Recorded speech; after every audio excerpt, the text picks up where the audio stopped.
Now we're going to do the part of the stream that seems to be the way that I end every stream's last hour, by just playing the very cozy Storm the Festival Grafted Identity list that kind of just keeps not losing.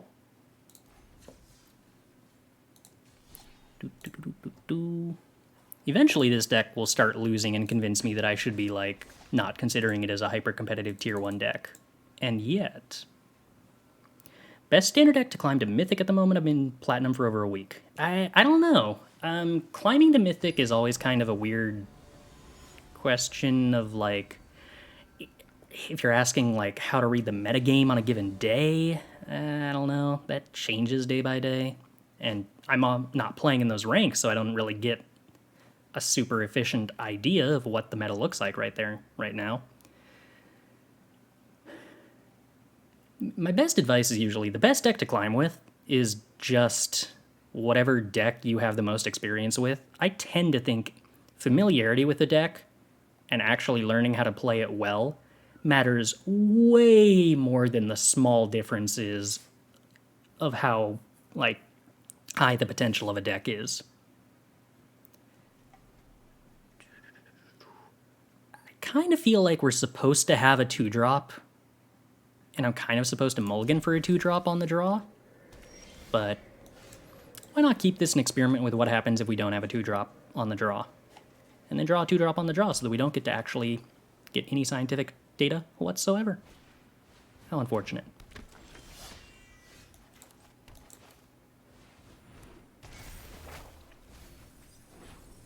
Mill to Storm the Festival. That's going to matter in like 12 turns. Maybe. Esper with no turn 3 Raffine. I can handle that. Esper while holding up Counter Magic. Slightly more annoying. I guess I'd rather play Anointed Peacekeeper in case what they held up was removal rather than Make Disappear. But it was Make Disappear. Alright. No attacks.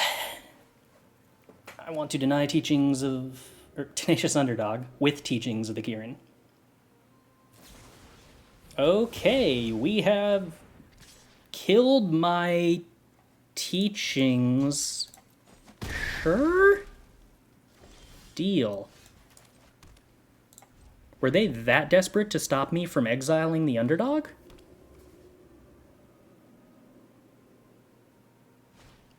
If so, cool. Yep. Invoke Despair, draw 3. You got it. Anyway, here's Wandering Emperor. Let your blade do the talking. And here's Elspeth. And here's Lifelink on a Samurai. And here's more Samurai to protect from Invoke Despairs. And here's me regaining half of that life I just lost.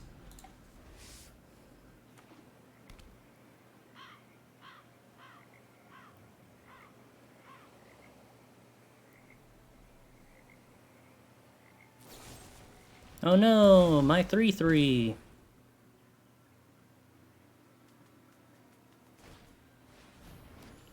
Oh no, a Reckoner Bankbuster. Oh hey, cool, a Storm Festival. Do we just jam that into a potential Make Disappear because we don't care?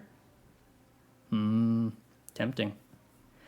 I think we downtick Elspeth here because I'm a little worried about if I don't and just uptick on one creature, they can remove it, crew Tenacious Underdog, and stop my Elspeth from ultimating anyway. But here we get a wedding announcement. That's cool. Here we play a Teachings of the Kirin. That's also pretty cool. Could just be a pause for Reckoner Bankbuster, not necessarily indicating that they have a counterspell yet. Should have played Wedding Announcement first. That's a better card to resolve than Teachings. But, oh well. Small misplays.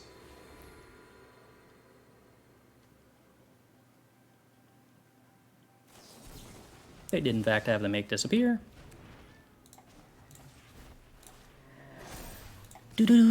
Diversify our counters so that we can answer a Tenacious Underdog if they blitz it.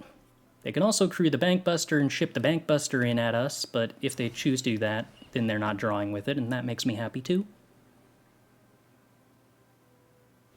Okay, yep, Planeswalkers continue to be pretty good.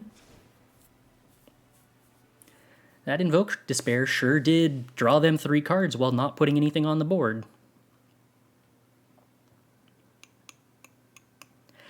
Grafted Identity has started to feel worse against these decks that are playing Destroy Evil. I do wonder if that makes me want to side out a Grafted Identity for another Wrenn, especially against a deck that's probably playing Rafine and AO. Potentially, could be a good idea.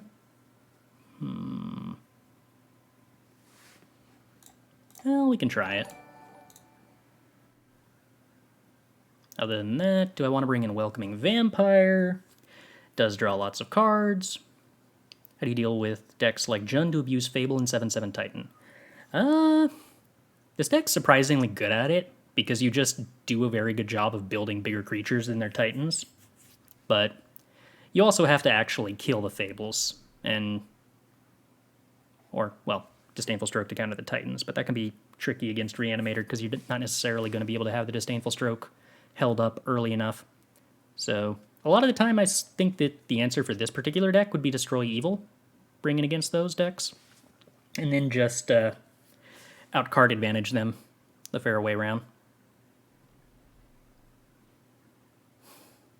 I'm still never sure about where I'm supposed to have Anointed Peacekeeper and where I'm not. Oh, kitty cat. You got that thing where the fur's going everywhere?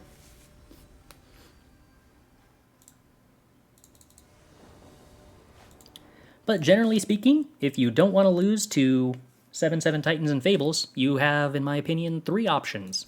Option 1 is kill them before they can do that. Option 2 is remove one of those 2 pieces. Option 3 is do something that is bigger than that. And don't care that they're doing it. Believe we're better off playing Katilda than Teachings on turn 2 in this position.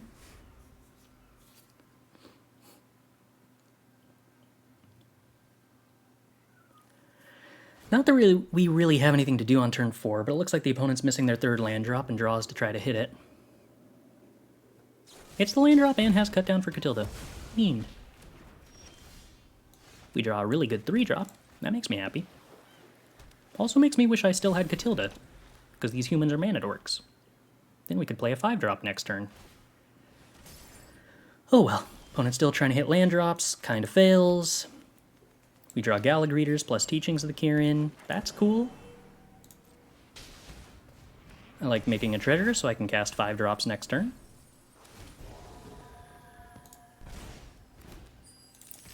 Make another. Do we gain life here? We're probably better off putting a counter on Gala Greeters so they have to spend more mana to meat hook us in this position.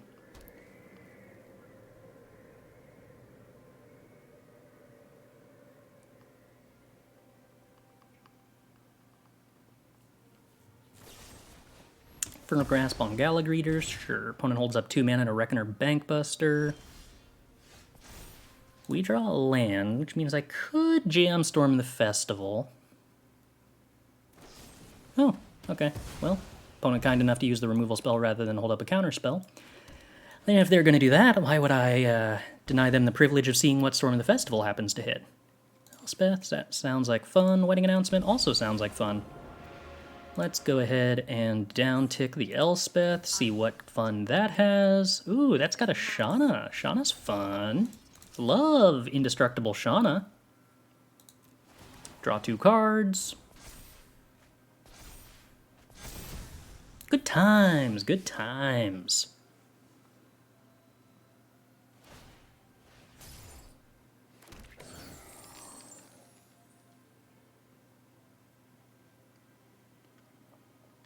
Yeah, that's kind of what I thought. This deck is so nice if it just plays cards on curves. Like, every card you have does so much.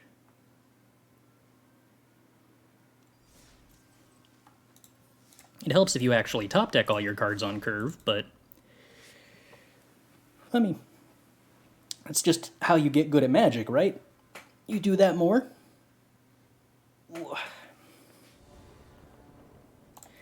Take the play. turns to draw a land. About a 45% chance. Most of our 2-drops are green, so if we top deck 2-drops, we can't really play them. We could play a Dennick, which is 2 of our 2-drops.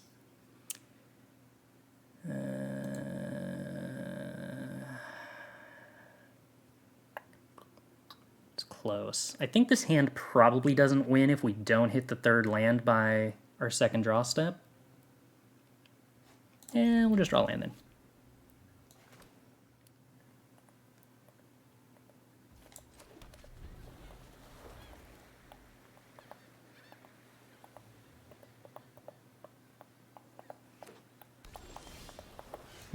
Shanna's pretty bad.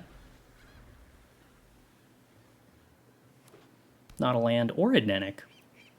Opponent's mirroring us. Ooh, Storm in the Festival, actually the worst draw. Spicy. Opponent on Jeskai Control. Yeah, this is not a hand that I like against potential counterspells. I do like Wedding Announcement, though, eventually. Discarding Storm the Festival to hand size is pretty fine, because that's basically card advantage on account of it having flashback. Is there literally no deck anymore for either Hullbreaker or Leer? Mostly, there are a couple of decks that can take advantage of Hullbreaker Horror as a sideboard option, but I generally think you need to be a deck that gets to a large amount of mana to make Hullbreaker Horror work, and too many decks are just playing efficient answers to it, and even if you have the way to save your Hullbreaker Horror, getting it bounced is still such a huge tempo loss, and the decks that play Hullbreaker Horror tend to not be okay with taking massive amounts of tempo loss.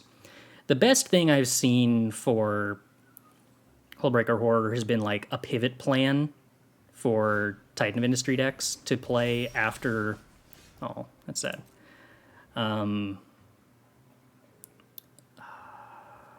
It's actually an interesting choice of cut. It's probably still the Storm. To pivot into, against counterspell mirrors. What happened to the camera? Oh, there's a kitty on the lap. We're going with the kitty.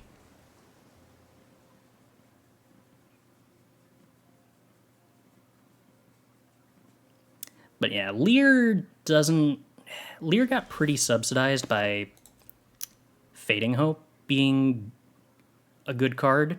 And like part of Fading Hope being good is that you need to have a late game that's so powerful that you don't care about card disadvantage. And there is no deck with a late game so powerful that it doesn't care about card disadvantage right now.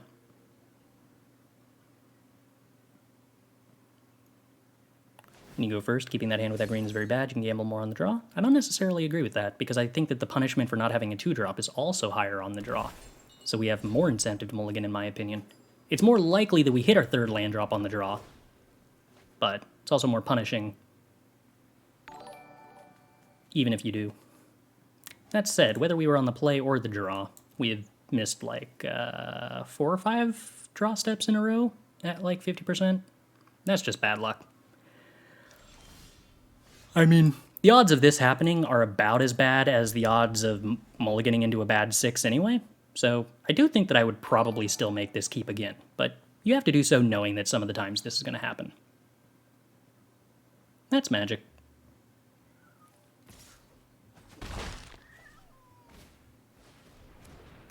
Now things are pretty tough, because if the opponent's just holding up counter spells, we intwabo. I believe at this point I am willing to go to game 2. I have gotten the message. No changes. I like my deck.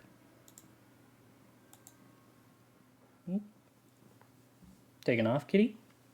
Alright, bye-bye. Alright, let's see what more we can do.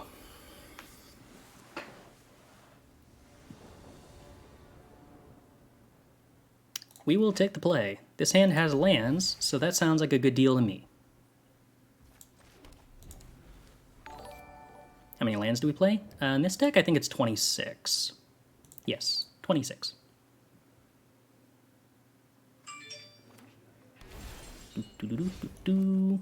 Hey, C. Favredo Jr. Thanks for the raid. Welcome! You join us playing a relaxing Bant Midrange? Midrange maybe control, probably closer to midrange deck. How did your stream go? I could play Shanna and, like, win the game if they don't have a way to block it next turn, but all they have to do is play a creature that crews Reckoner Bankbuster, and that's pretty bad. So I think playing Wedding Announcement's better.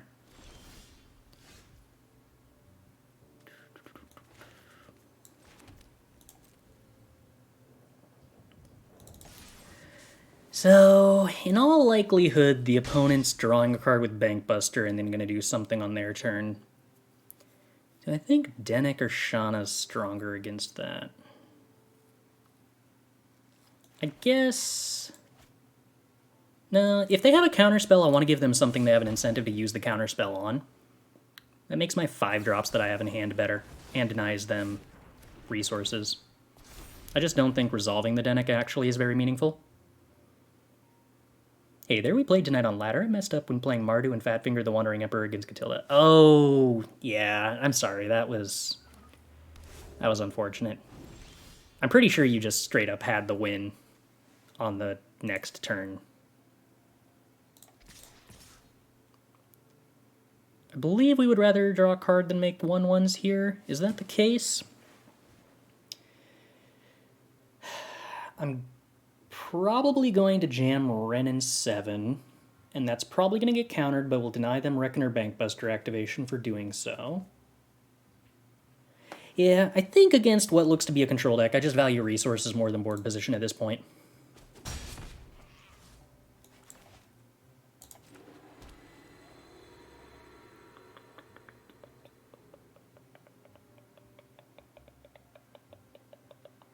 Between Wrenn and AO, I guess if one of the two is going to get countered, I'd rather it be the AO.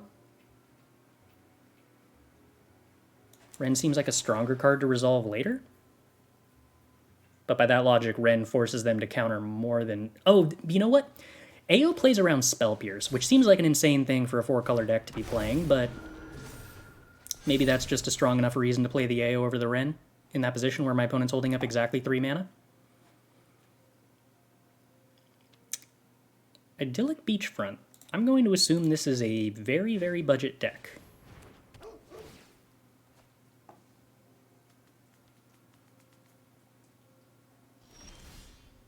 Okay. Well, combat. Swingsies. My hand's kind of nothing but haymakers, which feels mostly pretty good.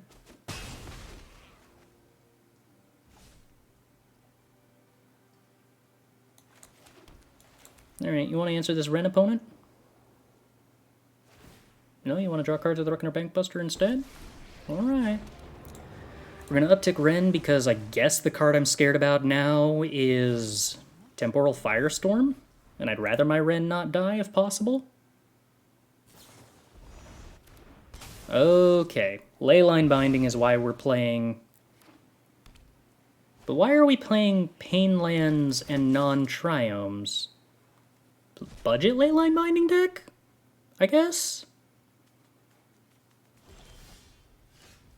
I guess this is 2 land types, technically. I'm gonna go with budget Leyline Binding mana base, which... Huh. Respect.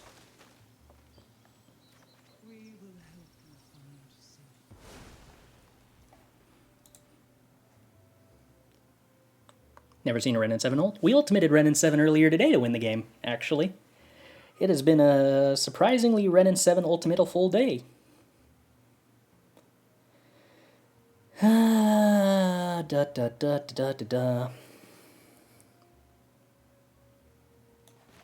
go with untap land, Elspeth. Make them sack their Sun Gold Sentinel if they want to make disappear it. They don't want to make disappear it. I can respect that if they don't want to. Do we Elspeth? Down tick? But why? 4/4 Bankbuster, so, yeah.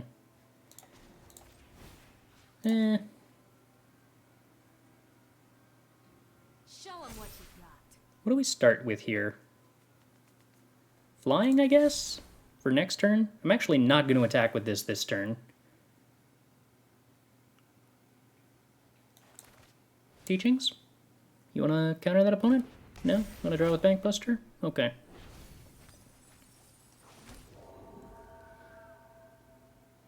I should probably clock the opponent now that I actually have 2 blockers.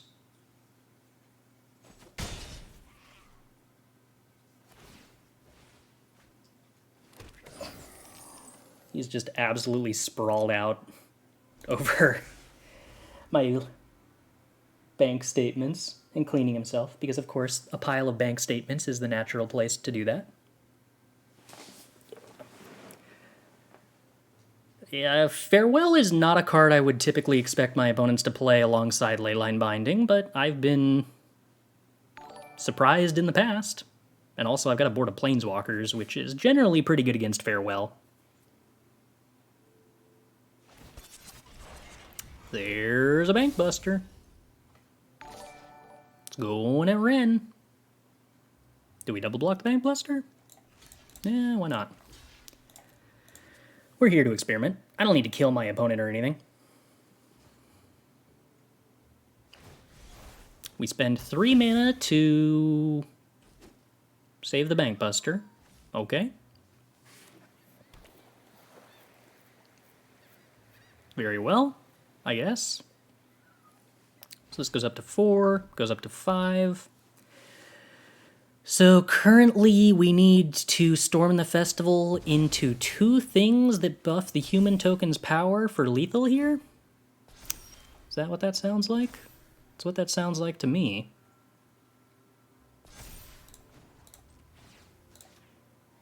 Flying, vigilance,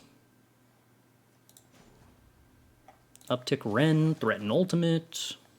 Don't believe there's anything interesting we can mill here. Yeah, just to storm the festival. That's not relevant here. So we storm the festival.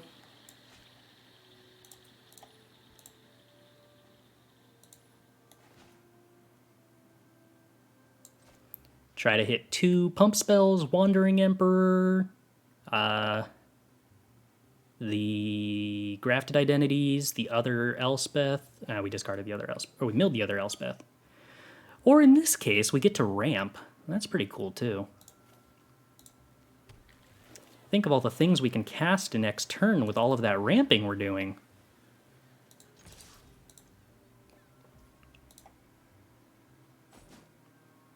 Opponent down to 2.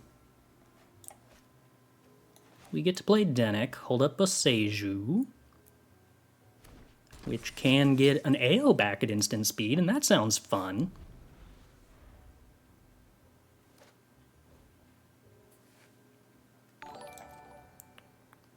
Alberta Beef, thanks for the sub. I appreciate the support.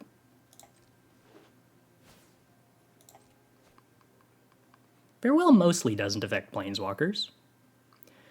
Is there a decent deck in Standard that have the same cheating effect as some of the Ultimatums, Genesis, etc. had? If you mean, are there any combo decks in Standard that like just do something that is super over the top and wins the game? No, there aren't. That's actually kind of one of the interesting defining aspects of this Standard relative to a lot of other Standards. And kind of a very significant portion of why it's a mid-range soup metagame right now. Because there is no over-the-top win condition that allows a decent control deck or a decent combo control deck to exist. So what happens if I just block? Because I think I just want to block.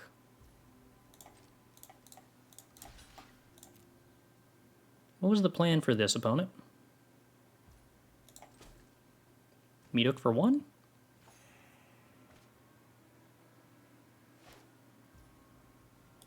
Okay. Well, you can have more mana, opponent. I'll help your domain for you. Just give me a little AO on the side.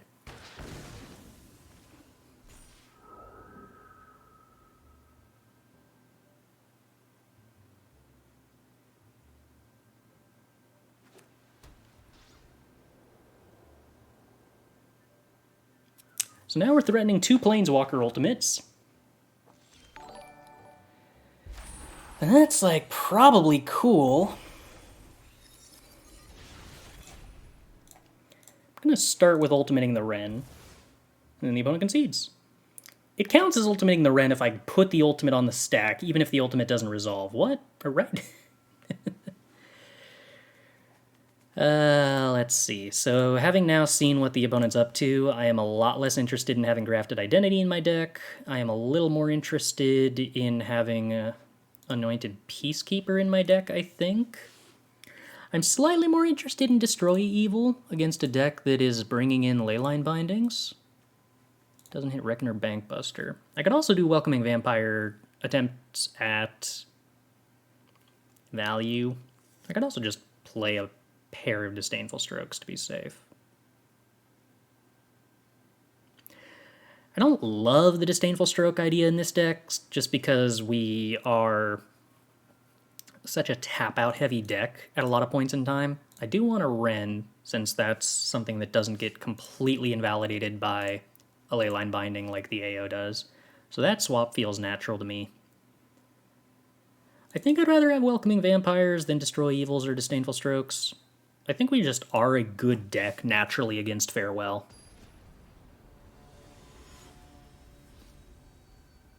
Urtai can cancel a Planeswalker ultimate, yes. Although if my opponent Urtied my Planeswalker ultimate there, I was probably still winning anyway, but that was an option, yeah.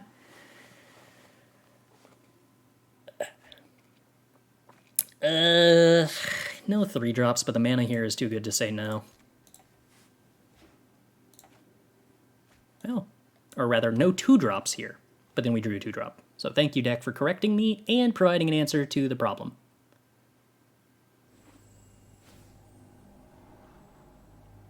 Yeah, I don't expect Farewell to be in Leyline decks very often, considering Enchantment is one of the things that you want to name pretty often against Wedding Announcement decks currently. Hey, Mildred Dennick, free value! So again, we have this problem with Shanna, where if they find a way to crew Bankbuster, the Shanna's not very great. No, my free value! Good news, though. Anointed Peacekeeper, naming Reckoner Bankbuster, pretty busted. Makes it cost 2 more to draw cards, and cost 2 mana to crew it.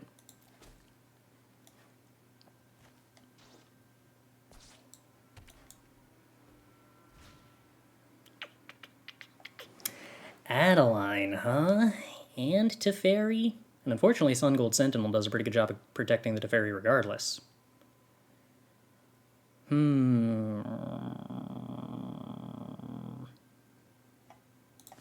Alright.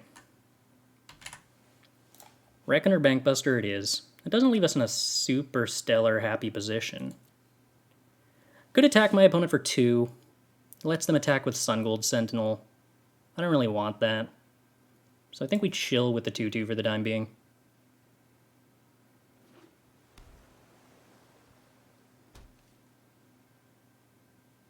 What do I think of a standard with a Wrath like Depopulate and Farewell? No, Depopulate would need to be a little better for that to scare me. Or really, I think standard right now, Wraths are pretty balanced, but that has like... So much of the conversation around Wrath has nothing to do with how good the actual Wraths are, as far as their overall position in the metagame goes. I feel like I should be giving context about what this conversation was. It was a conversation about whether Farewell was like pushing the boundary of what Wrath should be able to do and how it compares to Wrath of God. And my response was essentially that I kind of thought that wasn't really... The comparing Farewell to Wrath of God is kind of a mistake, just because if you functionally view them as doing the same thing, it's kind of weird because in reality they're filling very different roles, I guess. When I actually had the ability to think this out, I had like a cleaner way of saying this. It can be misleading to directly compare the two, specifically because the way in which an aggressive deck plays against Wrath of God is to avoid playing too fast, to diversify your threat types, to outvalue the control deck, and to not overextend into the Wrath. Whereas Farewell does an entirely different suite of things. It answers all of the things that you have been historically encouraged to do to beat Wrath. It answers diversifying your threat types. It answers being slow and dirtily and value-oriented with those other types of permanents. Do I want to trade off a Peacekeeper with Adeline? And if so, which one do I want to trade off? I think the answer might be that I just don't want to trade off either Peacekeeper with this Adeline at the moment.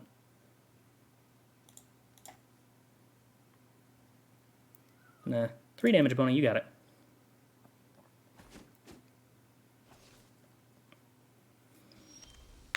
Hey, a green source for Storm the Festival. Delightful. So, opponent can draw a card with Reckoner Bankbuster using 4 mana here. I'm okay with that.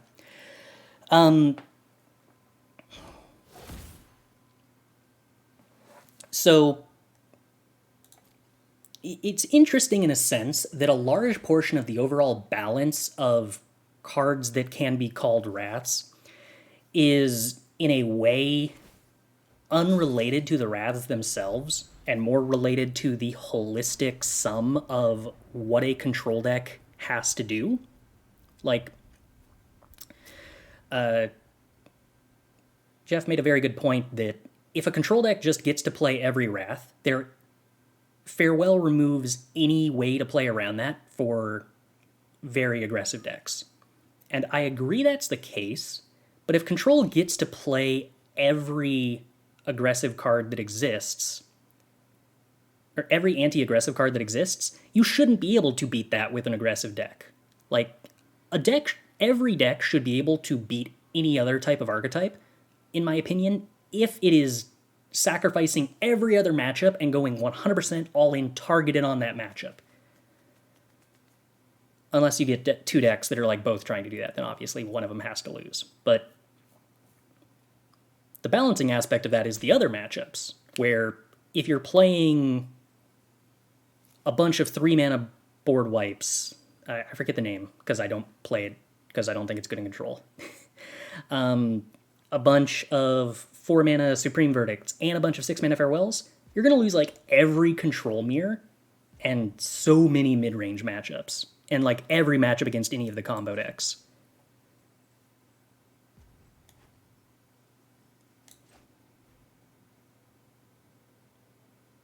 I kind of don't want to jam Storm the Festival into 2 unknown cards here, but maybe that's just what I'm supposed to do.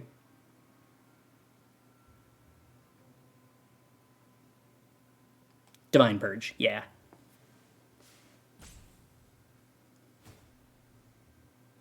Pay 2 mana to crew Reckoner Bankbuster. Okay. This makes Adeline a 3/4.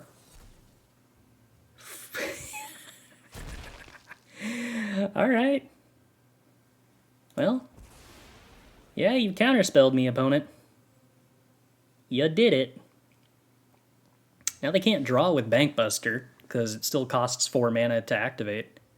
So we kind of 2-for-1 to them here. If I attack with everybody, they have to block Reckoner Bankbuster on Shanna, or I get to draw 3 cards. We also get to put a counter on Shanna, so we trade? And in the meantime, is that worth it to me? That's probably worth it to me, right?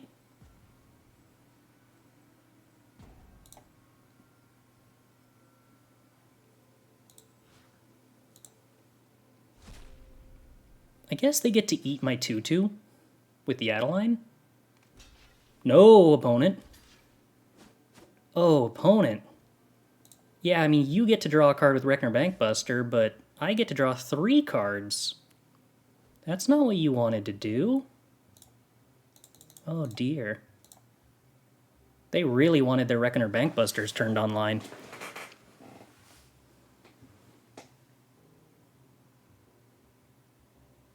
Divine Purge is the good one in Alchemy? It can be. Like, Divine Purge is a card I consider pretty well balanced because it's a card that I don't actually think that I'm allowed to play as a control deck because it's very good at the thing that it does, but it doesn't do enough against all of the decks where it's bad to justify playing it. No, my Shanna. Sadness. Alright, well, we've tapped out, so now I get to do Storm the Festival things. That's exciting.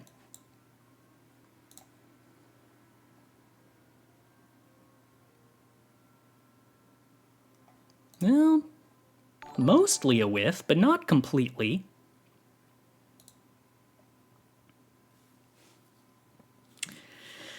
Am I supposed to assume that the opponent has 5 damage board wipes? I think I still have to downtick Wrenn to respect the Adeline, given that nothing that I have on the board right now adequately blocks that. As a new player to Arena, what would you suggest to do with my gold? So, are you new to Arena or are you new to Magic, and do you know what formats you enjoy? Because if your objective is to be the most efficient with your money, the most efficient path for money to collection is to play Limited. But it's not as efficient as a lot of people tend to say, because the expectations that, like, oh, you make infinite money if you play Limited, require you to be good at Limited, which you are not when you are starting Limited. But it is still generally just more efficient than any other way you can spend your money. Standard's really fun. I like constructed Magic more than Limited, and I love Limited. But when you are starting out, you are probably going to get more progression towards bang for your buck out of playing Limited. Or at least spending any currency the game gives you on entering Limited events before entering any other kind of events.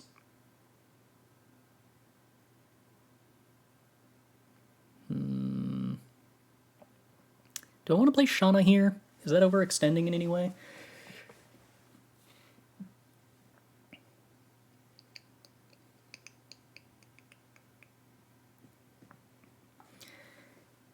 As far as deck building goes, I'm garbage. Not to worry, everybody starts garbage at deck building. The only thing you can do is, if you like the idea of building decks, build bad decks and seek feedback on them. There's no way to get good at deck building other than lots and lots and lots of being bad at deck building.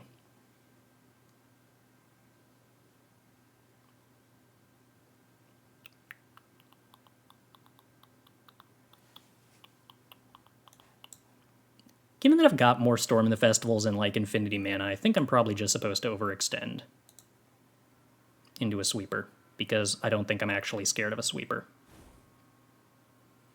Do I attack with my 9/9 and just force a jump block? Is that the objective here? I don't actually have good blocks on the backswing, so I don't think I can do that. Oh, Wedding Announcement was going to make a 1/1? Maybe that was acceptable then.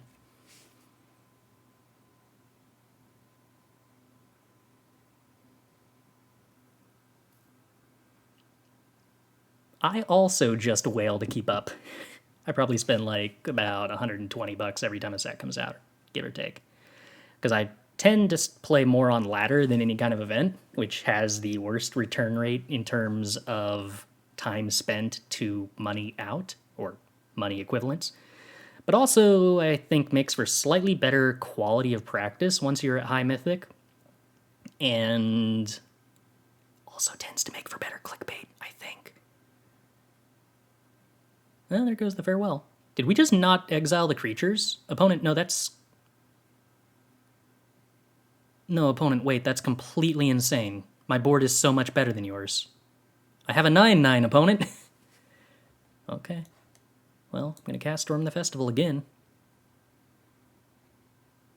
Oh, hey, cool, Planeswalkers. I'm going to put those into play, since apparently my opponent is playing Farewell. Let's see. What do we do here? Uptick Wrenn, because I want an untapped land. We have 32 cards left. That's plenty. There's an untapped land. Good work, Wrenn. Play Adarkar Wastes. Give... Do I give Shanna Flying? Or do I give 10/10 Lifelink draw a lot? I should probably give 10/10 Lifelink draw 8? Draw 8. 8 sounds good. I like draw 8. That seems like a plan.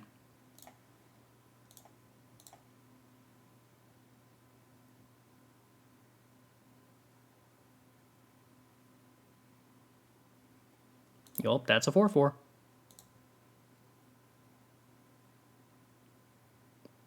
That other one's also a 4/4. No, we're just chump blocking? Okay. So, would we rather draw 8 or draw 6 plus cast Teachings and then not discard to hand size?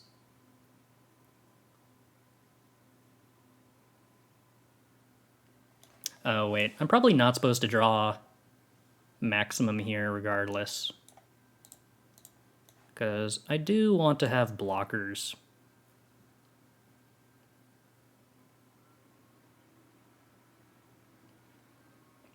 So I think we probably only draw like 5. 5 sounds good. Maybe 4. Maybe only 4.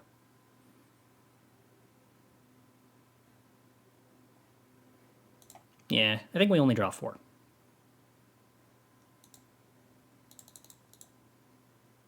The question is, which one do I leave up to potentially chump block with? Peacekeeper's holding back to Fairy. But I only have to chump block with it in an emergency. And in an emergency, I'd rather lose the Peacekeeper than a Shanna. I'm not sure what an emergency looks like here, but...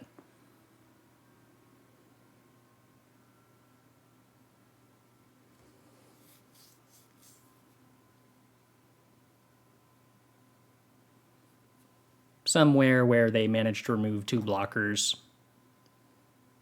So they can pay 6 mana to Teferi and another 2 mana to activate it to tap down 1 blocker.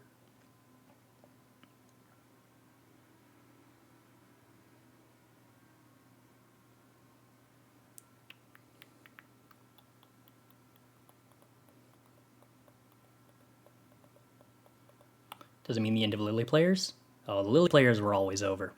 At no point in time was there ever hope for the Lily players.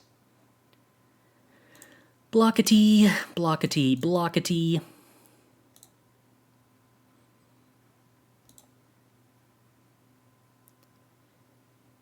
Lose a little loyalty.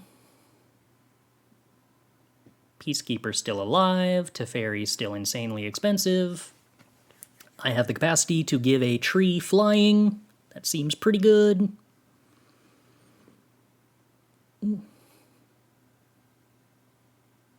That's a 6 mana Teferi with a 2 mana activated ability.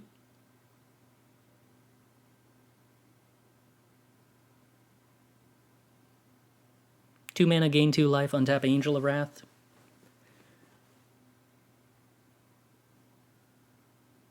Anointed Peacekeeper double taxing Planeswalkers is just so delicious. So delicious. What's the best Planeswalker of all time? Teferi, Hero of Dominaria, not super close. Oh hey, the 4th Storm the Festival. Cool. So they can crew Bankbuster, because this isn't taxing Bankbuster. And then block Shanna, and then I pump with Katilda.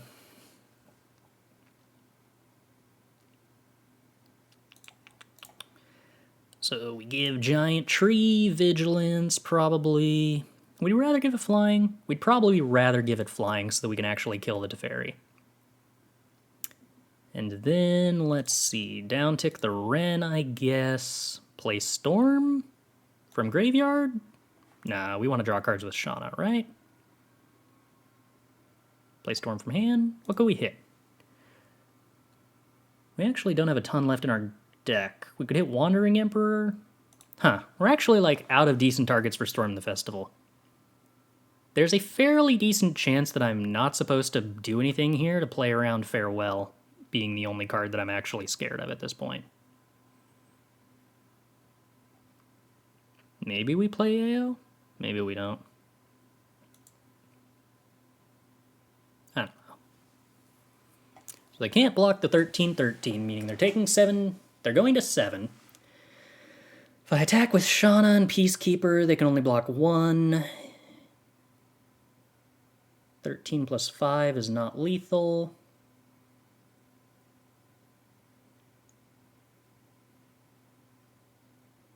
Alright, so what if I swing Shanna to Teferi, this at face, they chump block Shanna. If I swing Peacekeeper at face, they could have a second Teferi, might be something that I should be afraid of and protect the Peacekeeper as a result. I mean, if they trade with Peacekeeper, they're trading with Bankbuster. Oh no, they can block with Adeline and then crew? And trade with Adeline? I mean, that's probably still fine. They still have to have a board wipe, and I'm still not overcommitting resources.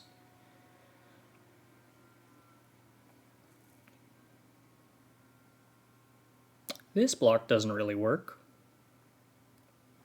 But I'll tell you what, opponent, I'll let you crew the Bankbuster. Make you think it does? No, I should just do one more damage to their face. I'm not getting them in any way by making them crew the Bankbuster.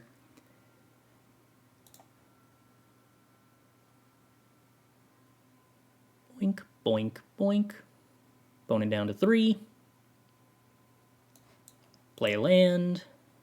The only thing I'm really concerned about is decking, so I guess I do have to protect my planeswalkers. I got a reach creature. Let's play Dennick and draw 2. I don't feel like Dennick is overcommitting, especially when I'm about to draw 2 anyway.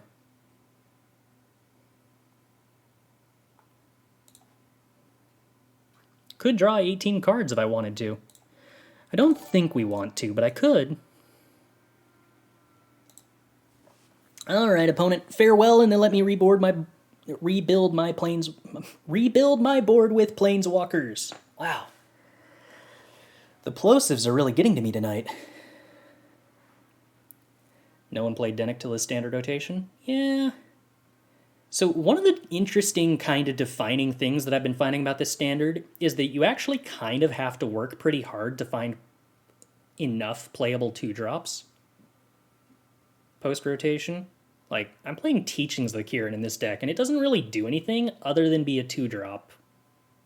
But there's like no other 2-drops you really want to play. So, like, if you can play Dennick, then play Dennick, because you gotta do something. That's an Adeline. Archangel of Wrath puts the opponent to 6. And now we can't activate Teferi, so that's gonna make life twicky. So if I were to say give Shanna flying, would that result in my opponent being dead on board? With a single mana? That would seem to be the implication here. Swing, swing, swing, swing, swing. Hypothetically, my opponent could have unsummon. What's the worst that happens here? They unsummon the 15/15. They chump block Shanna. They get to trade with Peace. No, they don't, because I got Katilda. They get to hug it out with Dennick by crewing the Bankbuster and then chump block the Peacekeeper. No, they eat Dennick. So I have no incentive to swing with Dennick, other than that it makes Peacekeeper into something that they have to double block, I guess. Yeah, that seems fine. What deck has the strongest matchup into mono black? Into mono black, the green-white enchantments list is really, really, really good against mono black that we were playing earlier today. So this indicates that they don't have unsummon, or else they would have blocked the Shanna instead. Alright. What's the best ramp card in Standard? I mean, that actually is a different answer depending on what you're trying to do with ramp specifically.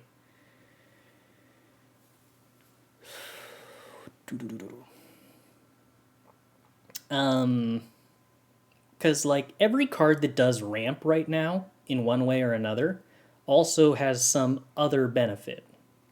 Like, Fable of the Mirror Breaker ramps you by making treasures every turn, but it's vulnerable to removal, but also provides you all the other benefits that Fable of the Mirror Breaker does. Does a lot of things. Green-white enchantments plays a couple of different ramp cards that have different synergies.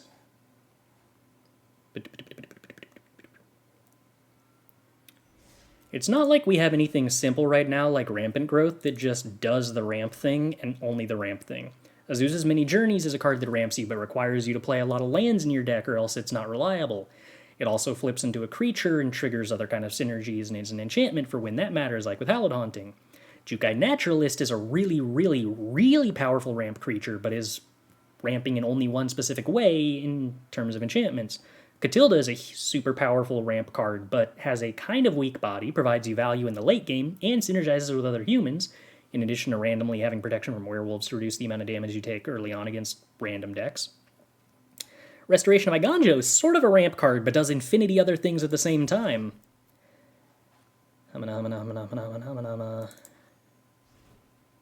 Storm of the Festival could be considered a ramp card. It's mostly not, but could be. Gala Greeters is a very slow ramp card that provides you random life gain and token synergies in a sense, and also gets bigger. So, there's no clear answer. No clear answer at all.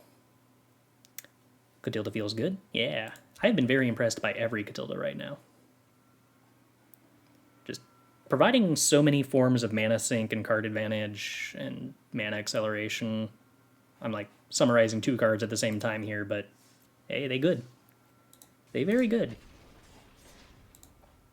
What's our record up to with this deck?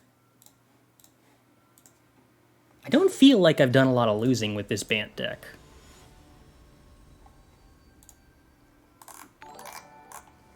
No, we're 17-1. That's not a lot of losing.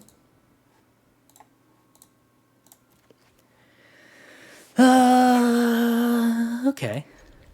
This is multiple 2-drops. I like multiple 2-drops. How'd the loss come about? I don't remember. What was that a loss against? I think it was against Mono Black.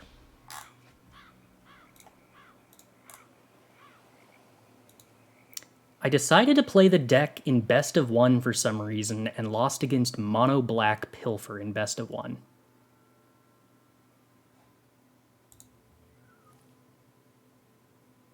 You tell me what that means.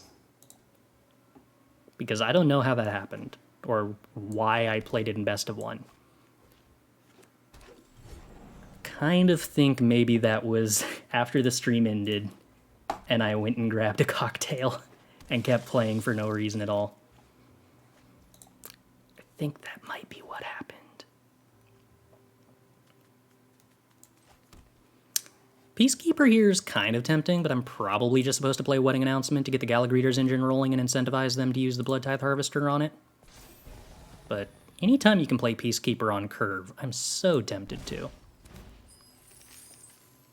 Any thoughts about Broker's Ascendancy and Bant Midrange? So we actually originally had Broker's Ascendancy in the deck, and it was like the one card we kept always cutting.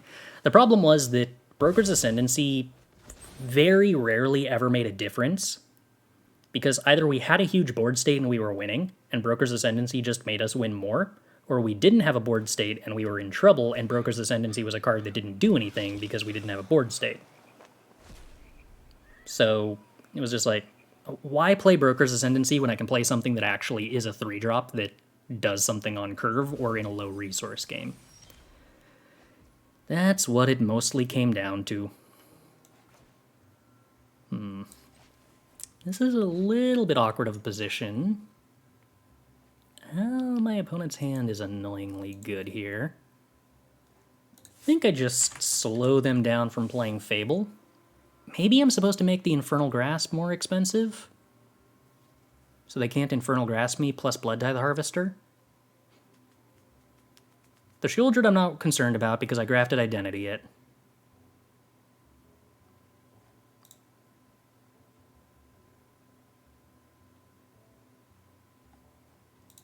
Yeah, I think I'm just naming Fable of the Mirror Breaker. It's the card I don't really want them playing this turn.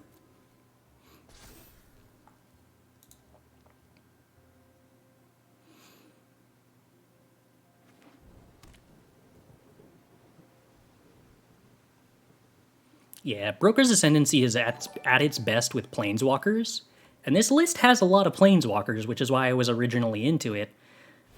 But again, we gotta just win the game if we have a bunch of Planeswalkers in play. We don't need more help.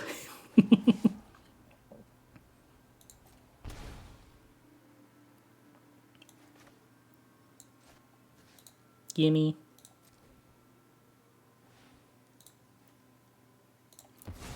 I'm kind of interested in throwing away this 1/1 or accepting the trade.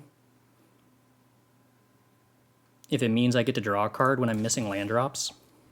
I think they want to take the trade on Peacekeeper so they can play Fable and kill Shieldred next turn. But I think I'm just okay with that trade if it means I draw the card when I'm sitting here with great cards and only need to draw lands.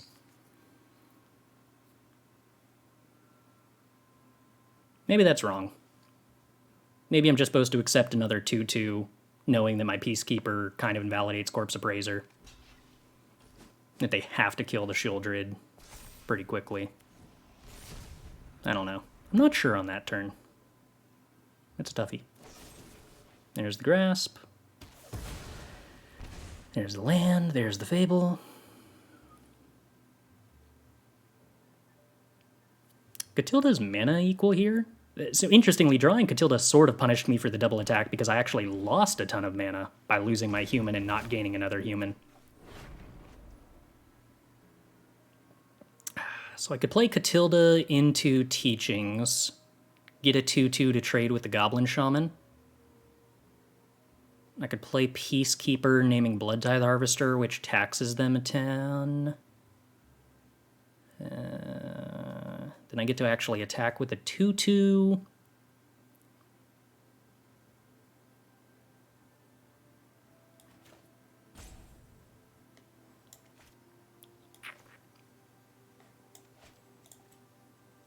I think it's play Katilda because that lets me get the best chance at playing Elspeth next turn.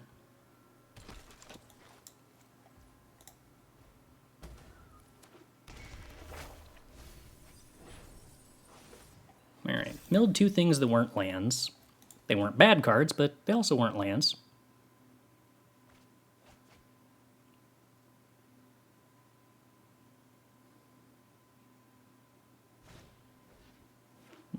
Corpse Appraiser. That'll be good with Fable of the Mirrorbreaker eventually.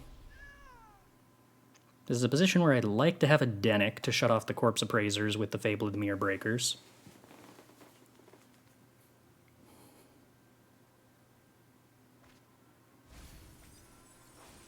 So they take not Infernal Grasp, not Urtai. Probably took the Bankbuster in that case. They attack with the Goblin. I do not want my opponent having more mana in the future, so we accept the trade. Okay, Storm the Festival. That's interesting. So if I Elspeth here, I could down tick to try to get a blocker. A little risky if I miss.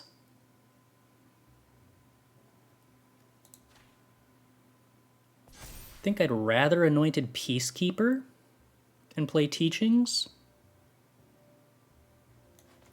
Continue developing mana, be sad if they kill Katilda. Be really sad if they kill Katilda. Huh.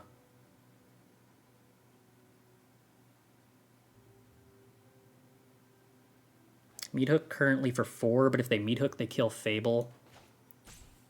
But if they top deck any removal spell for Katilda and they just passed on 2. They're also pretty likely to have a... Or not pretty likely, but it's definitely possible for them to have Make Disappear here, and that's concerning if I tried to run out Elspeth.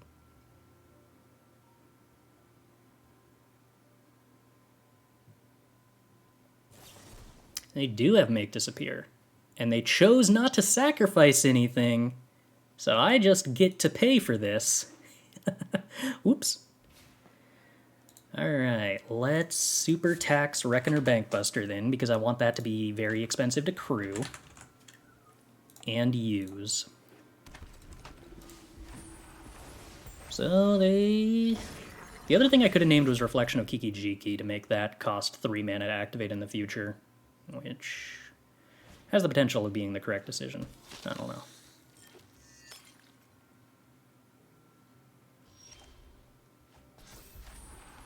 Teachings flips, play a land, swing with Peacekeeper, or jam Storm the Festival. If we swing with Peacekeeper, I can Wandering Emperor if they make any kind of tricksky blocks. If they crew Bankbuster, they don't have enough mana to draw a card with it. I can probably attack with Peacekeeper here. And not be punished. Cool. Go to damage. Then some questions. Pass holding up Wandering Emperor? Or just Storming the Festival? Opponent drew 1 card. If it's Make Disappear, I'm pretty sad if I Storm, and I'm not super sad if I Elspeth.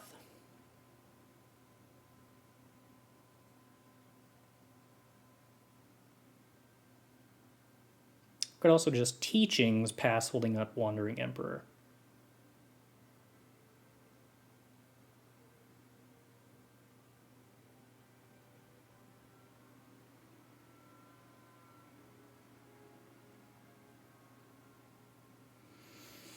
Teachings, pass holding up Wandering Emperor, also bad against Make Disappear.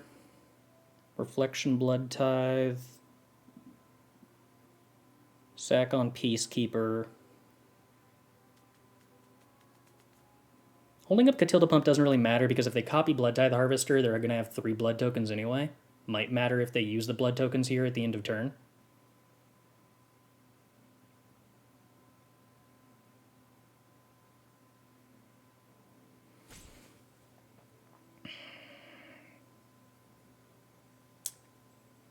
I'm really not sure how I feel about this turn. I think I'm just going to Teachings, pass holding up Wandering Emperor. I don't necessarily need to disrupt the Kiki. If I resolve Storm the Festival, I just beat the Kiki.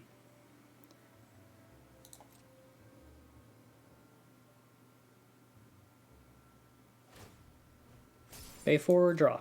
Sure.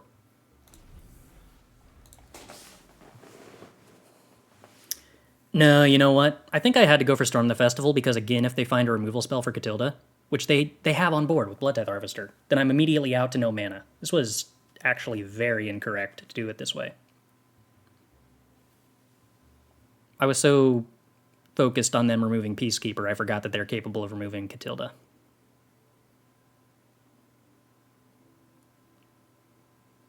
So I think then the choice is between playing Elspeth or playing Storm the Festival, and I think I was supposed to play Storm the Festival.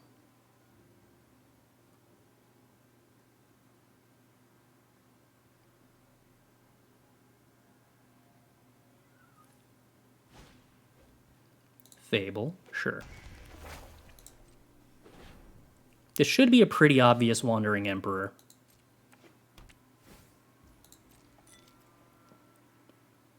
Since I actually played Teachings and didn't hold up the Katilda activation.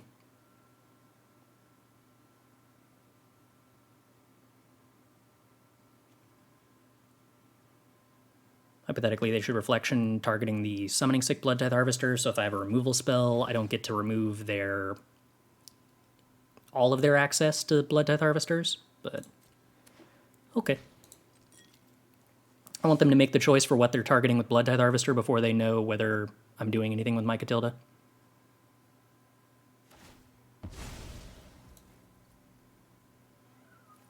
Here we will Emperor.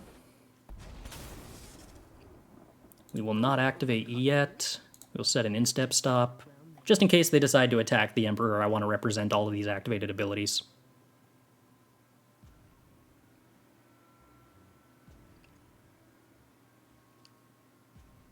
Makes it harder for them to attack with Corpse Appraiser. Or the Bank Buster.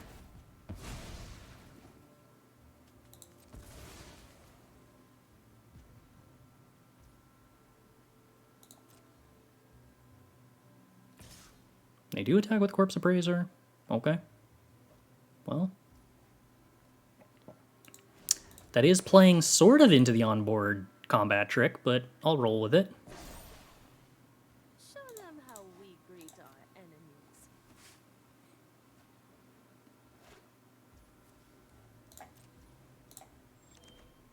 We drew a land. That's delightful.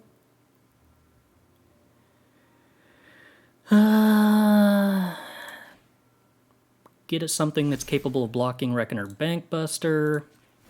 Remove this Kiki Jiki problem.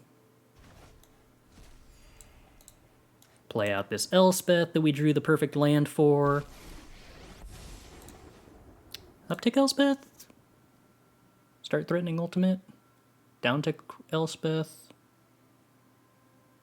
Worst case scenario, whiff hit a land. Make Storm in the Festival better. Have 3 blockers anyway? Yeah, alright. I like down-ticking here.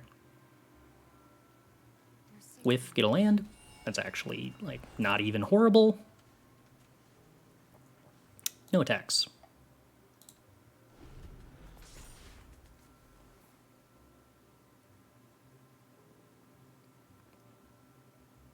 Yeah, because if we whiff with Elspeth, that means we got rid of, like... Well, hypothetically, we could have also hit a bunch of Storm the Festivals and Grafted Identities and Planeswalkers, I guess. But if we hit a lot of lands, that means we are not drawing a lot of lands. We wanted the 6th land. We didn't necessarily want more than that.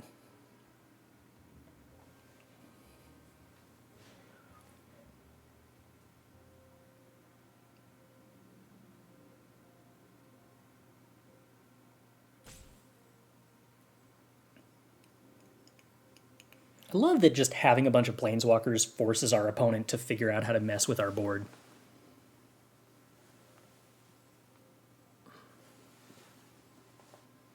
I can't just ignore it.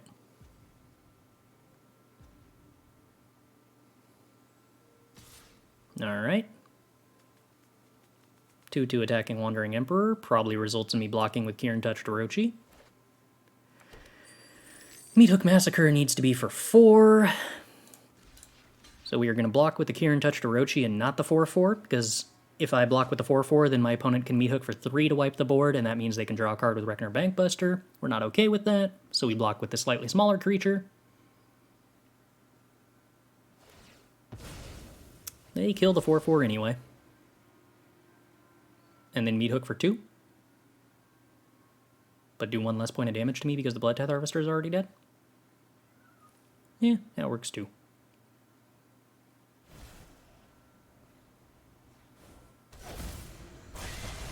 Okay, now you don't even have to sack the treasure. Fair point, opponent. But that option was available to them no matter what. So, all the same to me. Let's go ahead and Storm the Festival, force the opponent to have the counterspell.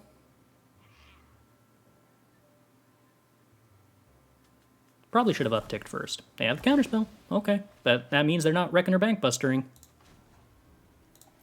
So, downtick Wandering Emperor, diversify.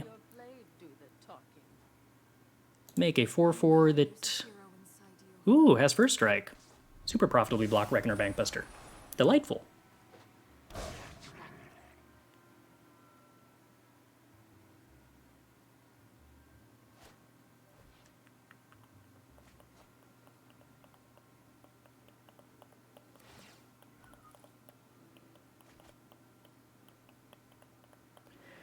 Opponent kind of struggling to keep up with the amount of value we seem to have produced.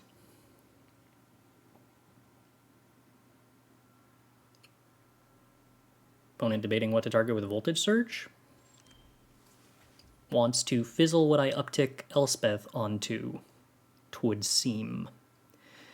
Well, what if I just upticked Elspeth onto this here giant flying dragon, though, opponent?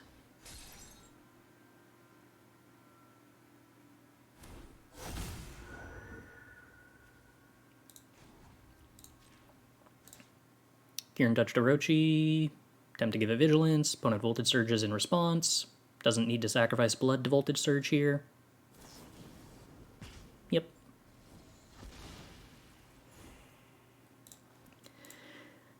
That means this here 5/5 Vigilant First Striker gets to get in.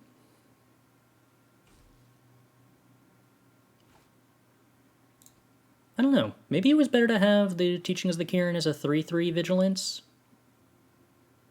Start by Wandering Emperor upticking on the Samurai. Then if they don't Voltage Surge that, Elspeth it. Make it a 6/6 Lifelinker? Eh, it's kind of valuable.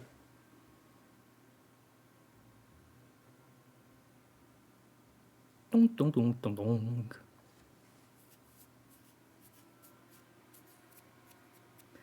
So we're playing against Grixis, vampire-y stuff. Doodly doodly doodly doo. Means they don't have access to Make Disappear to punish me for Grafted Identity. Does that mean that I play more Grafted Identity as a result?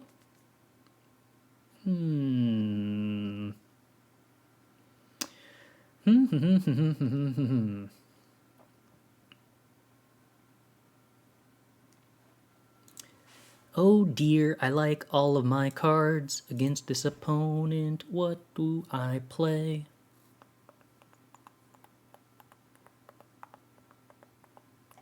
Whatever.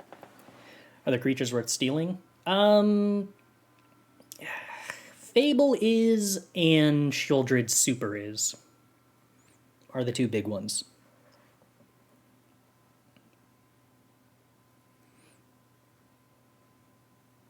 But other than that, not as much, no.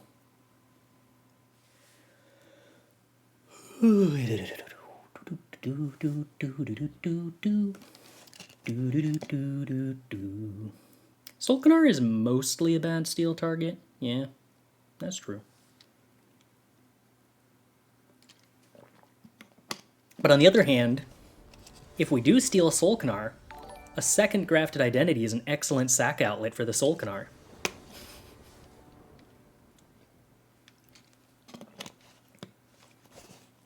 Alright, well that's a 2-drop into a 3-drop, so keep a Rooney.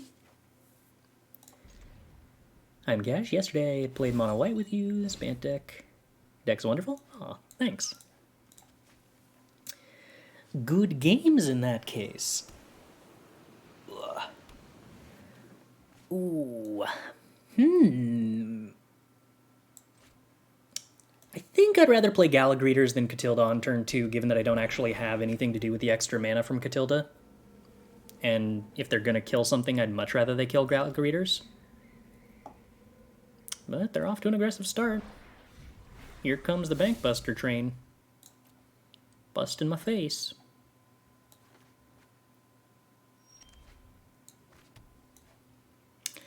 Wedding Announcement gets pretty hurt by Spell Pierce. I could play Shanna, but I don't like playing Shanna when there's a Bankbuster around. Please just be the blood. Thank you. Okay. Now, we're not going to do any blocking with Gala Greeters, so charge. Wedding Announcement trigger, get treasure. I'm sure that'll be useful for storming the festivals eventually.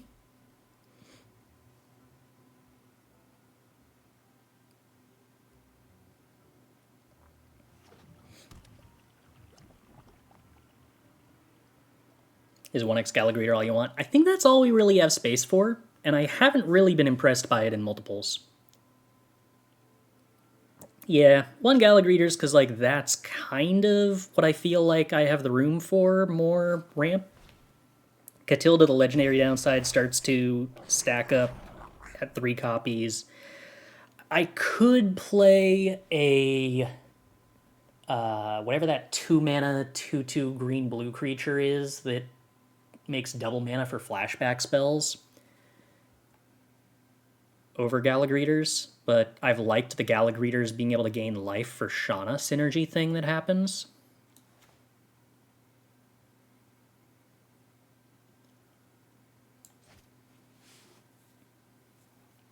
I think we just play Shanna here and draw a card. Gain life, make a treasure. Rather than playing the Katilda.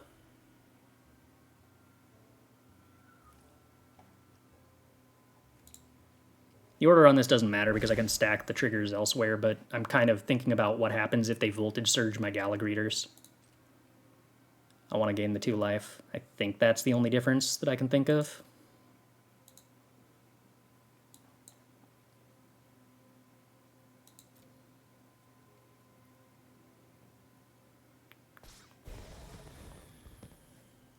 Make more tapped treasure, play around, make disappears, draw a card, good times. Sultai, I think, is one of those color combinations right now that has problems with its mana base being kind of terrible.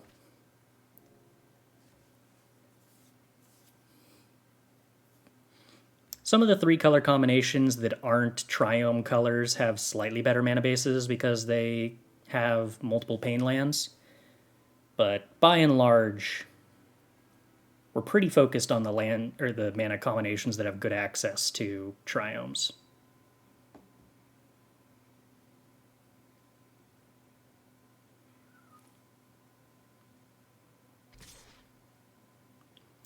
Do I trade off with this or keep more 2/2s around? Huh. I mean, having the 1/1s would be pretty useful with Katilda. That's definitely something. I think I just take this damage. Sultai Reanimator exists, but like, Fable is too good for a Reanimator deck to not play, really. Hey, Wandering Emperor. There's a magic card. Alright. So, start with Katilda. That's... costs them a creature sacrifice to quench. Infernal Grasp Gala Greeters. Opponent, you vastly overestimate how much I care about this card. Katilda, significantly a better magic card. Let's see. Is their last card Make Disappear? Do I just Storm the Festival here? Force them to use up a treasure. Still have a 2/2 to block. I think I just won Wedding Announcement. I think we're fine doing that.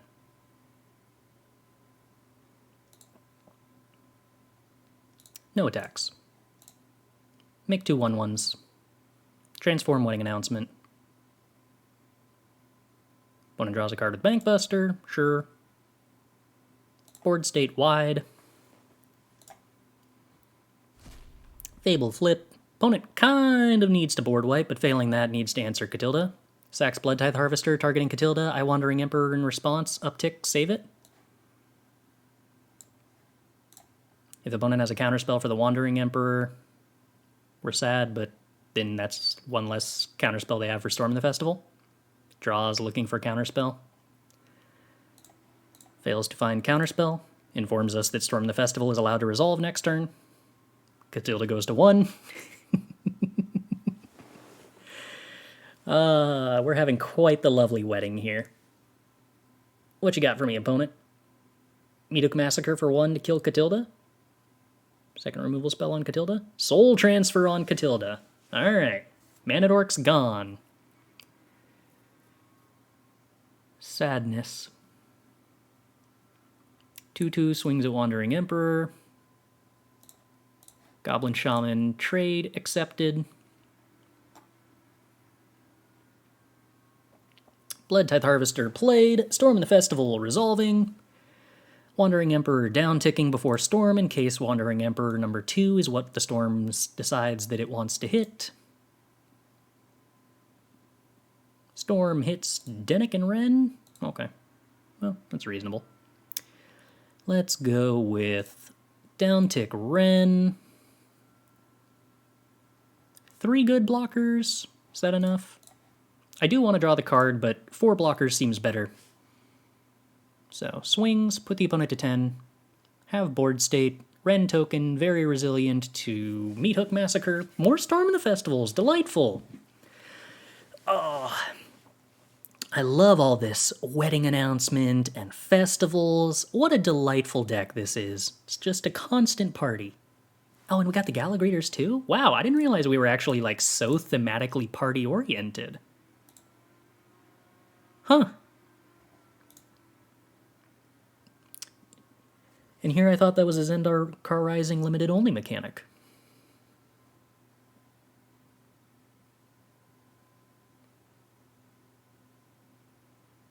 Opponent can copy Blood Tithe Harvester and sack both Blood Tithe Harvesters to kill the Tree Folk. Is it a wedding or a gala? Can you not do both? You might be able to do both. Don't think the werewolves in Storm the Festival are invited to the vampire wedding, and yet the vampire wedding did in fact have a lot of werewolves at it. Okay, Wrenn uptick. Ooh, Eiganjo's a fun card. We can do like magic tricks with Eiganjo. I'm assuming that I'm supposed to uptick this, so copy Blood Tithe Harvester on their turn. Blood Tithe Harvester gets up to 4 blood tokens, meaning turning Tree Folk into a 9-power creature. Oh no, I got that automatically with the Wedding Announcement. I didn't need to put the counter here. Oh well. If we storm the festival, we can't Eiganjo, which allows them to block with Shieldred or Reckoner Bankbuster free of charge unless we hit a legendary of any kind or an untapped land. It kind of seems obligatory to storm the festival.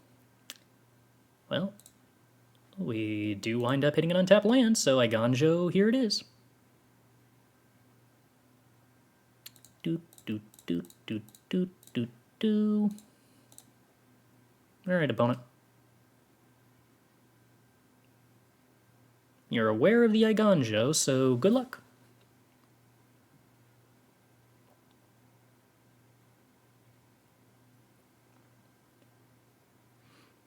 Then we're going to draw 2 cards. That'll be fun. Oh, I did forget about the Shieldred. That might actually be a problem. The drawing 2 cards bit kind of hurts. We got the Dennick. That helps. And the Eiganjo makes it harder for them to attack. They decide not to block with Bankbuster. Oh, well, they get the 1/1 chump blocker. Okay, okay. Chump block the 10/10 first striker. Take the rest of it, try to kill me on the backswing? No, trade off the Shieldred. Okay, well. Yeah, if my opponent's trading, I don't think they have any chance. I think they had to just, like, put... Can they do no blocks? 6, 6? No. So they did have to block 1 thing.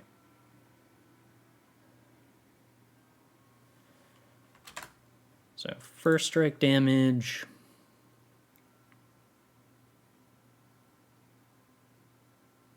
In case they have Voltage Surge, having learned from earlier, we are going to wait to Eiganjo until after the Shieldred takes damage. Blood Tithe Harvester has been copied at a very weird point in time that doesn't make any sense. Okay. Go to first strike damage again. Go to regular damage.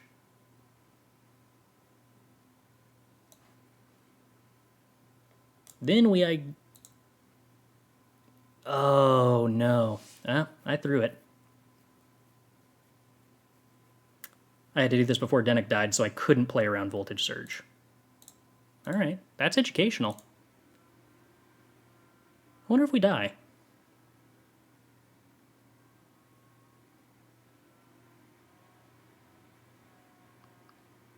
Six. Yeah, probably. If the opponent finds a way to crew Bankbuster, we lose. Whoops. But moments like this where you make a discovery and it costs you the game are the kind of moments that give you the most informative ways to learn how to not make that mistake again. Can't Eiganjo the Bankbuster because we don't have the Dennick to decrease the cost anymore.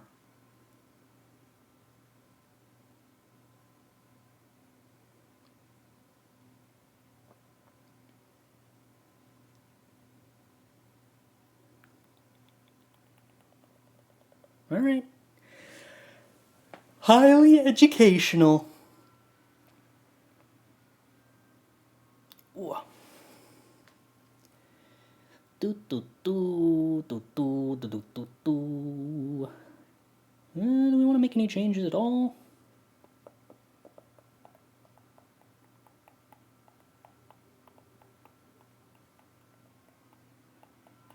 Nah, I think we're good.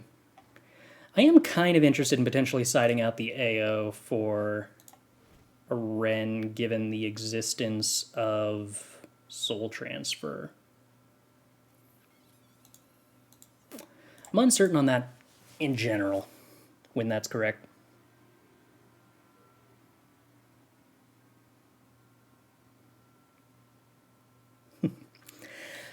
I've said before, I think the process of becoming better at Magic, or, well, The process of becoming good at Magic, which is a destination one never really reaches, is the process of procedurally making every single mistake that possibly exists in the game. And every time you get to notch off a new mistake you haven't made before is a moment you just improved.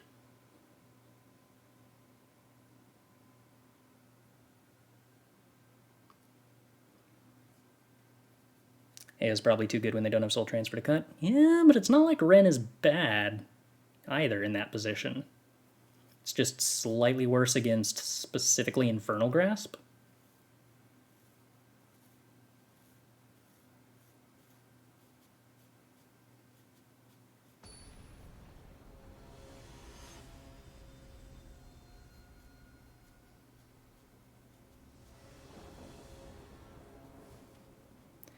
Alrighty, we take the play, we keep the hand that has good cards. Do we play Teachings or Katilda on 2? Probably Teachings. What was the mistake? So I waited until after damage was dealt to cast my Eiganjo land, so that my opponent couldn't blow me out by voltage surging my creature after I played it. But before damage was dealt. Because that mattered earlier in the stream, so I was trying to have learned from having made that mistake. But forgot to think about the fact that our legendary creature that was decreasing the cost died in combat, and then we weren't able to cast it after damage. Howdy, Arena Craft. It goes pretty well. We are having good times with Bant.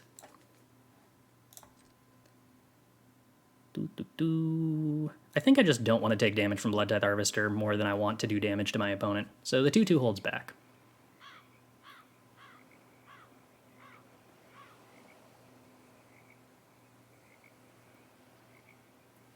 Opponent is willing to trade off their Blood Tithe Harvester. More than fine with me. Second Blood Tithe Harvester.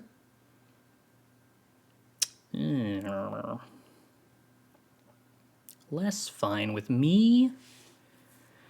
So we could play Katilda into Teachings of the Kirin.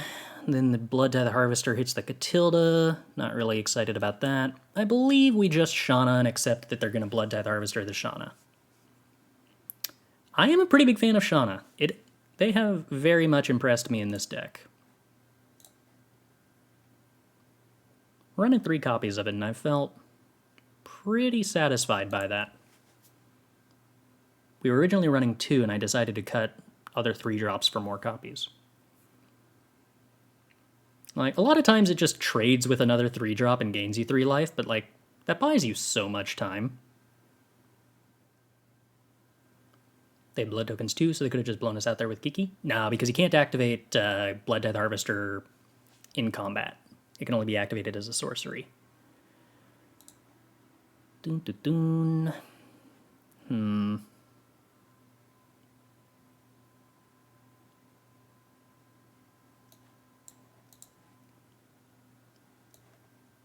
So I can't play Katilda into Shanna because of color requirement troubles.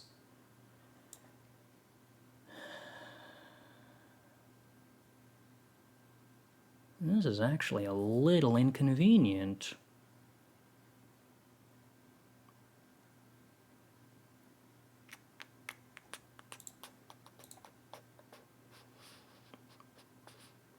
If I just jam Shanna, I take a lot of damage. If the opponent just sits on Shieldred, that might be an issue. But if I play Katilda, we kind of just instantly lose to Meathook Massacre is my concern. So I think it's gotta be Shanna.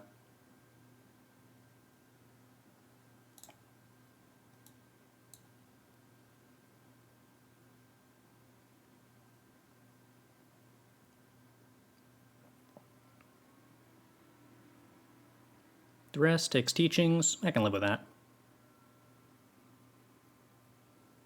Seems like a fair exchange to me.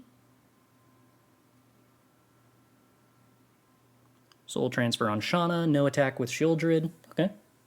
I get to play AO. That's pretty cool. Do we have another soul transfer? You did soul transfer knowing that my AO was in hand. I'd love if they just Infernal Grasped the AO, and then I got to steal the Shieldred. That would make me very happy.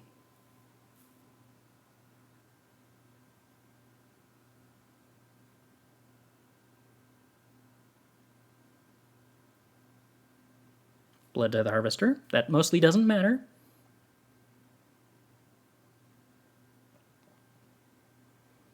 Wedding Announcement's, like, pretty cool.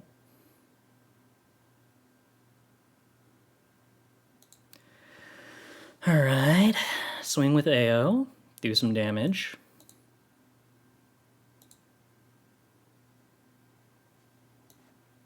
Play Dennick. Have lifelink. Wedding Announcement. More mana dorks! I mean, Blood Death Harvester probably kills the Katilda, which is sad, but yeah, what you gonna do?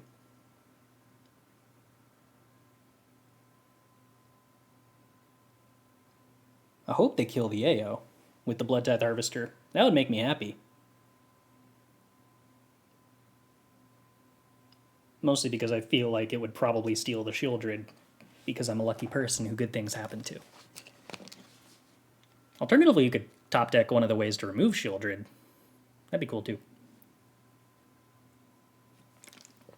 In order to pump the AO that last turn, I would have needed to not play the Dennick. And I feel... Oh, sweet. Let me steal the Shieldred. Gimme, gimme, gimme. Wait. Meathook for 4. Am I supposed to put 2 counters on everything, force them to Meathook for 4, and then I just have a giant Dennick? I mean, that's pretty good. And if they don't have Meathook, I just win. Alternatively, I could steal the Shieldred. Ah, choices. I think I just have to go for Anthem. This just seems mostly better. Yeah, there's the Meathook for 4.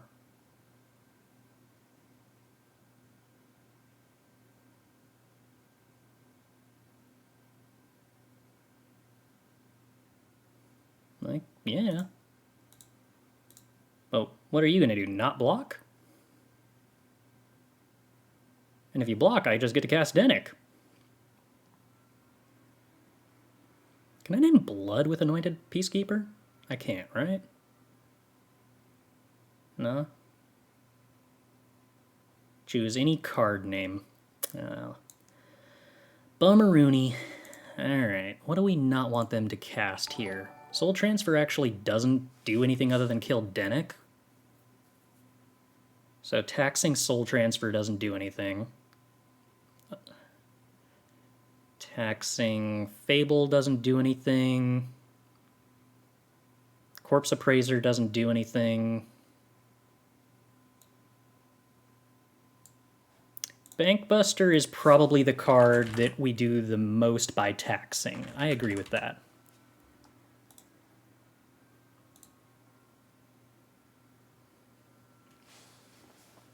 Taxing Meathook doesn't... I mean, I guess they Meathook for 4 and kill Peacekeeper, but, like, I don't really care if they draw and Meathook for 4. I can't choose tokens because Anointed Peacekeeper specifically has to choose a card name, and Blood is a token, not a card. There is no card named Blood. Ooh! Well, actually, I don't have a 5th land, so I can't cast that, but that'll be good eventually.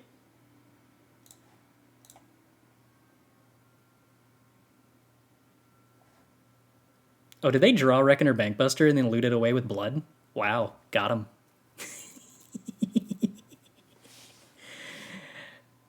Absolutely got him. Yeah, Bankbuster's a much worse card when it costs 4 to play and 4 to draw a card with it.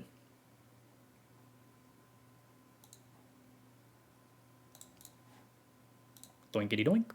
If they want to trade Shieldred for Peacekeeper, I think I'm okay with it. Did they discard 2? No, they discarded a land and 1.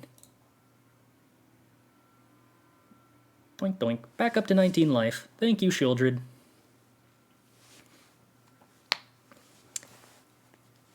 Look at all the life opponent's gaining. How impressive. Discard Negate. Kept 1 card. Ooh, why discard Negate? You have a strong impression that my hand is gas. That means you gotta have a make disappear, right? Alright, lose some life. Dennick putting in so much work. Absolutely love this little lad.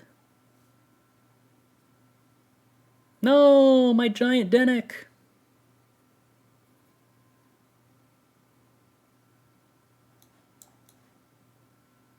Anyway, here's another Dennick. This one's not big enough to attack through the shoulder, though, unless I were to somehow put a counter on it with, like, Teachings of the Kirin or something. But what are the chances I could have a way to put a counter on a Dennick?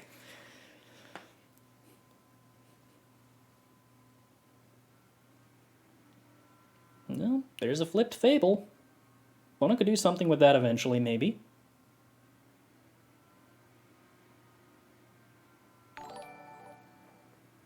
Oh, that's 2 Fables. You can do so much Reflection of Kiki-Jiki nonsense with 2 Fables. Alright. Well, I still can't do anything with all of these lands.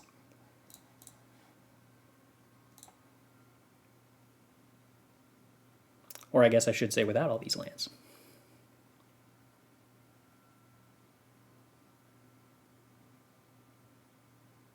Jumpity block. I gain some life. Sounds good. I lose some life. Also sounds fine. Our Jukai, or rather our Kirin touched Orochi, is a little worse with a Dennick in play, unfortunately. Oh hey, a Dennick. It's not very useful. But you know, it's interesting.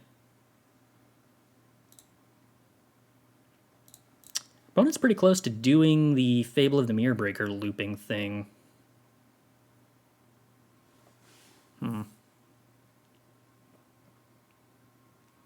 It's actually going to be a pretty significant problem pretty soon. Am I supposed to try to start attacking more aggressively? To play around that? Lose a 3/3.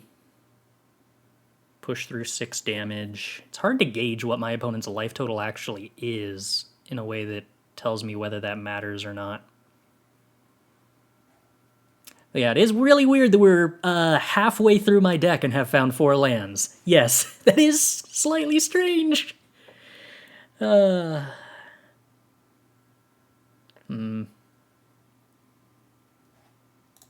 what the heck.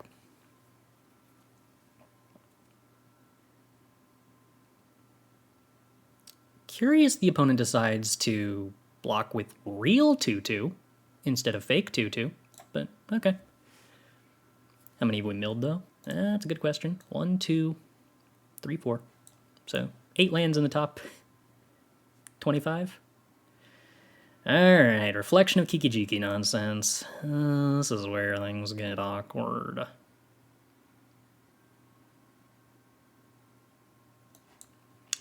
Elspeth, give me the counterspell you've been saving all day long, opponent. Yup. Okay. The reflection shenanigans do nothing currently. They can chump block and then pay 1 to keep the loop going to prevent 5 damage.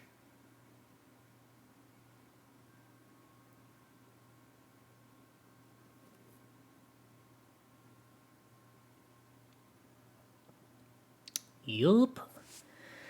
Well, we're continuing to gain life, but this is the part where Meat Hook Massacre begins to do a huge amount of damage to me very quick. Oh, they missed their stop and accidentally sacked it. Alright, so they missed having 3 extra Reflection of Kiki-Jikis here, and 3 extra Meat Hook triggers as a result.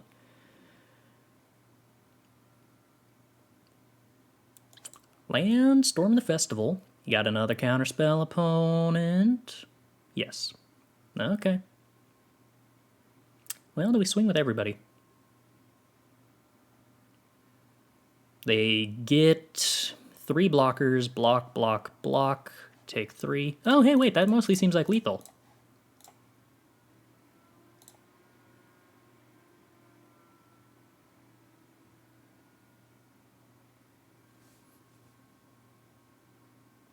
So I guess them missing those Meathook triggers might not have mattered. Although they could have actually kept juggling the Kikis to have more blockers on my turn. If they wanted to invest their mana in that.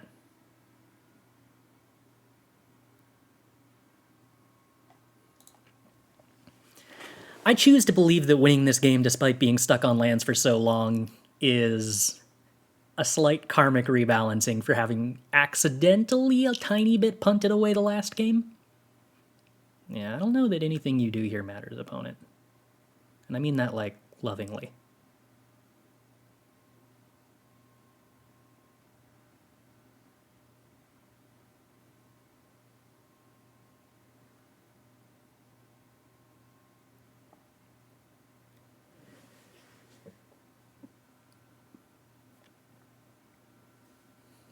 But as near as I can tell, this still results in you being at 0 life.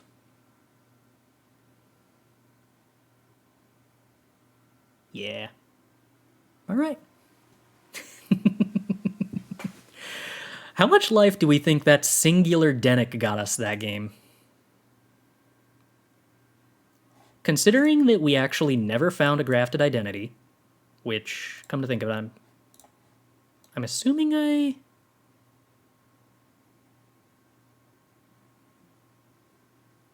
don't know whether I sideboarded them in or not, or sideboarded them out or not. I think they're still in there.